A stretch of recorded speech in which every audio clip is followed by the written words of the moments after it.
anything. Each child is unique, and every parent has to find their own way. For people who've had multiple pregnancies and multiple children, you know that every pregnancy and every child comes out of the womb. They can be totally different. Even twins, genetically similar, raised in the same environment, but totally different constitutions and totally different personalities. So trying to take a snippet of somebody else's advice or knowledge and slapping it onto your family, it just doesn't work. Sometimes with the parents, there's a typical regimental approach in few situations that sometimes may not be applicable to that child. End of the day, one size doesn't fit all. And as the baby grows and develops, there will be more things that parents will have to figure out for themselves.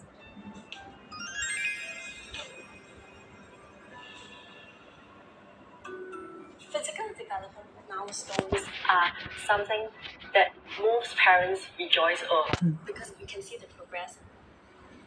So firstly, they start off with the child not being able to leave the head much, only for an instant. Then slowly, the little one can hold the neck. He or she will be able to push himself up and look around and then start flipping from front to back and back to front. And then subsequently, he or she will be able to start pulling himself or herself up, start standing on his own.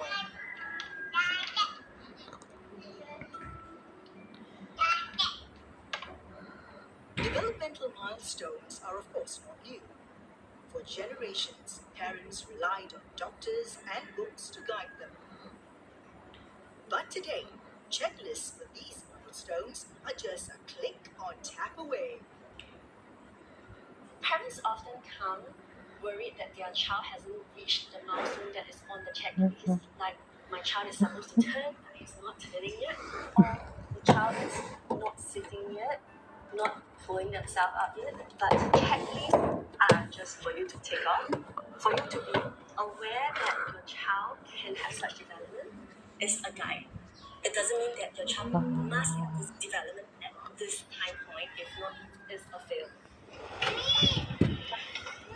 When you Google it up, you look at the milestones of some of those blog posts that somebody's kid is doing this and my kid is not doing that. Development is not a quality check. Even the checklist is there, you are not a factory product. No, we are individual. We are supposed to have our individuality as a developmental variation.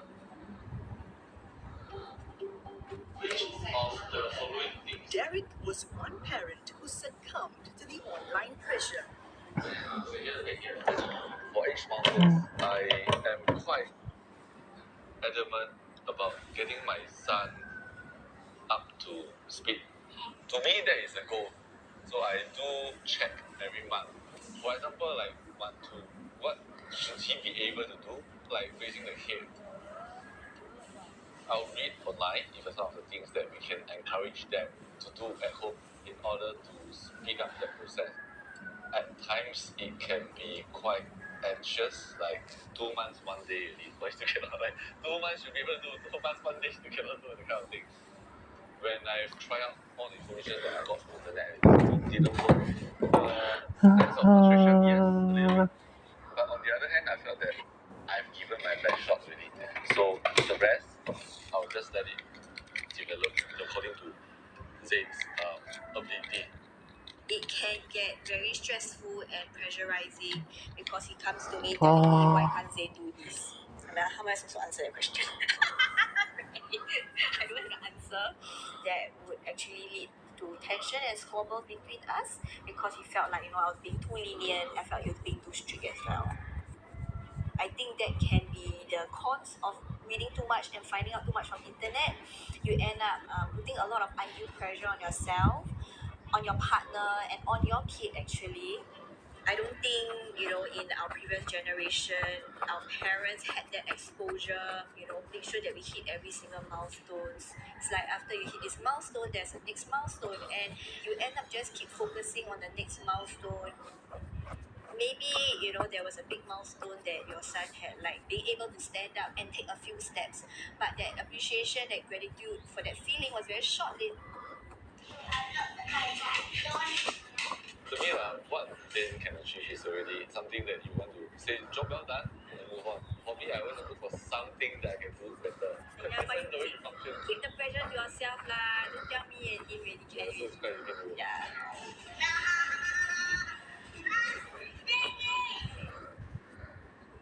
Roxanne too was affected by the information she found online. We've got a toddler, and that's a really exciting time. It really is. But when it came to the social accounts that I was following, it was all about my kid is doing this, is your kid doing this. There's a very big comparison. Competition almost. I was viewing a lot of what seemed to me hard to beat expectations. Both our daughters are off the charts when it comes to their height, their weight, all of those things. We make big kids, right? That's the fact.